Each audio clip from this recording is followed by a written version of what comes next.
লালু ছিল গ্রাম পঞ্চপুকুরের সবচেয়ে কৌতূহলী ছেলে। তার বয়স মাত্র 7 বছর, কিন্তু মাথায় হরেক রকমের প্রশ্ন ঘুরে বেড়াচ্ছে সারাক্ষণ। সে প্রতিদিন স্কুল থেকে ফিরে নদীর পাড়ে বড় বড় গাছে উঠে বসে থাকতো। একদিন সে তার মাকে জিজ্ঞেস করলো, মা, গাছেরও কি কান আছে? মা হেসে বলল, কেন রে, তুই কি গাছকে কিছু বলতে চাস? লালু বলল, বলতে চাই না, শুনতে চাই। যদি গাছও একদিন কথা বলে?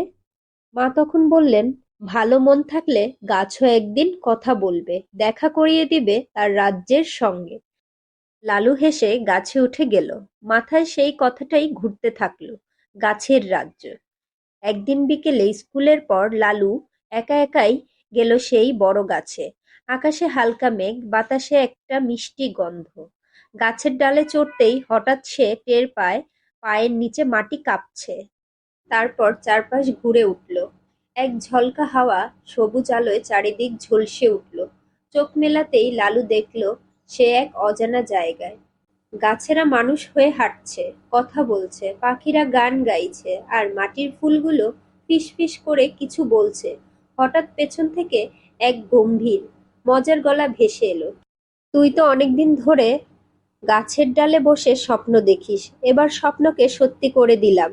লালু ঘুরে দেখল একটা বিশাল গাছ দাঁড়িয়ে। সে গাছটি কথা বলতে পারে। আমি গাছ মানব কাকু, এই গাছ রাজ্যের রক্ষক আমি, বলল বিশাল গাছটি। লালু তো অবাক। সে বলল, আপনি কথা বলেন? আপনি গাছ, কিন্তু একদম মানুষের মতো।